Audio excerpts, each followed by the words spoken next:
नेपालमा टिकटक किन सधैँको लागि बन्द गरेको हो हजुरहरूले सबै जानकारी पाउन सक्नुहुन्छ यो भिडियोमा। अब नेपालमा टिकटक कहिले पनि खुल्दैन। अब नेपालमा टिकटक पर्मानेन्टली बन्द गरेको, सधैँको लागि बन्द गरेको हो नेपालमा टिकटक भन्ने धेरै भिडियोहरू आइरहेका छन् अहिले सामाजिक सञ्जालमा। तर साथीहरू टिकटक सधैँको लागि बन्द गरेको हो अथवा होइन भन्ने जानकारी चाहिँ होइन निश्चित छैन, किनकि साथीहरू पछि गएर नेपालमा टिकटक खुल्न पनि सक्छ र नखुल्न पनि सक्छ। साथीहरू अहिले धेरै भिडियोहरूमा भनेको छन् कि अब नेपालमा टिकटक सधैँको लागि बन्द गरेको हो भन्ने। तर साथीहरू यस्तो चाहिँ होइन है, नेपालमा अब टिकटक पछि गएर खुल्न पनि त सक्छ नि होइन, कुनै निर्णयले खुल्न सक्छ साथीहरू नेपालमा टिकटक पछि गएर। त्यसकारण साथीहरू अब सधैँको लागि बन्द गरेको चाहिँ सधैँको लागि बन्द गरेको भन्न चाहिँ मिल्दैन हामीले। त्यसकारण साथीहरू टिकटक चाहिँ अब सधैँको लागि बन्द गरेको चाहिँ हजुरले नसोच्नु होला। साथीहरू अब अर्को मेन कुरा भनेको चाहिँ नेपालमा टिकटक खुल्छ। अब नेपालमा टिकटक खुलु, हजुरले अहिले नै आफ्नो मोबाइल चेक गर्नुहोस् नेपालमा टिकटक खुलिसक्यो भन्ने भिडियोहरू हजुरले धेरै हेरिसक्नु भयो होला। तर साथीहरू अहिले पनि त्यस्तो भिडियोहरू आइरहेको छ। हजुरले यस्तो भिडियो हेरेर आफ्नो समय खेर नफाल्नु होला, किनकि साथीहरू नेपालमा टिकटक खुल्यो भने हजुरले आफै थापाइहाल्नुहुन्छ होइन, किन यस्तो भिडियोहरू हेरेर आफ्नो समय खेर फाल्नुहुन्छ। साथीहरू नेपालमा टिकटक खुल्यो भने हजुरले यसै पनि थाहा पाउन सक्नुहुन्छ, अथवा विभिन्न भिडियोहरू आउँछ, अथवा हामीले समाचारहरूमै सुन्न सकिन्छ कि नेपालमा टिकटक खुलिसक्यो भन्ने कुरा। तर साथीहरू यस्तो फेक भिडियोहरू चाहिँ हजुरले हेरेर आफ्नो समय चाहिँ खेर नफाल्नु होला। र साथीहरू अब अर्को कुरा है, VPN युज गरेर टिकटक चलाउने। साथीहरू VPN युज गरेर टिकटक चलाउन सकिन्छ।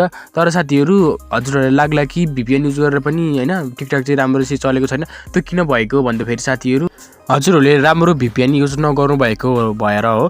किनकि साथीहरू VPN चाहिँ होइन, अब हामीले पर्चेस मतलब कि साथीहरू हामीले पैसा तिरेर चलाउन सकिने VPNहरू चाहिँ राम्रोसित चल्छ होइन। तर साथीहरू हामीले पैसा तिर्नु पर्ने चाहिँ हुँदैन VPNले होइन। धेरै जस्तो VPNहरू अहिले फ्रीमा चलाउन सकिन्छ साथीहरू। धेरैभन्दा धेरै VPNहरू चाहिँ फ्रीमै उपलब्ध छ भने केही VPNहरूलाई चाहिँ हामीले पैसा तिर्नुपर्ने हुन्छ होइन। पैसा तिरेर युज गर्नु र पैसा नतिरिकन युज गर्नुमा चाहिँ धेरै फरक पर्छ। किनकि साथीहरू पैसा नतिरिकन हामीले VPN युज गर्दा चाहिँ त्यो VPN चाहिँ राम्रोसित चल्दैन होइन, त्यसले हामीलाई राम्रो सर्भिस दिँदैन। र साथीहरू अर्को पैसा तिरेर चलाउन सकिने VPNले चाहिँ राम्रो सर्भिस दिन्छ, फास्ट चल्छ, हजुरहरूलाई सबै काम गर्न सजिलो हुन्छ। तर पनि साथीहरू नेपालमा यस्ता केही VPNहरू चाहिँ छैन होइन, जुन कि राम्रोसित काम दियोस् भन्ने VPN होइन, राम्रो चलोस् फास्ट सर्भिस, त्यस्तो VPNहरू चाहिँ छैन।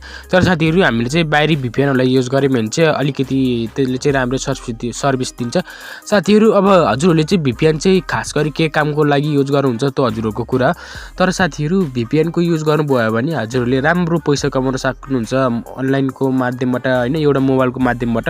साथीहरू हजुरहरूले VPNको अलिकति राम्रोसित युज गर्नुभयो भने हजुरले मजाले पैसा कमाउन सक्नुहुन्छ VPNकै युज गरेर। र साथीहरू VPNको युज गरेर कसरी पैसा कमाउन सकिन्छ यदि त्यो जान्न चाहनुहुन्छ भने हजुरहरूले कमेन्ट गरिदिनु होला, म त्यस सम्बन्धी तुरुन्तै भिडियो बनाउने छु साथीहरू।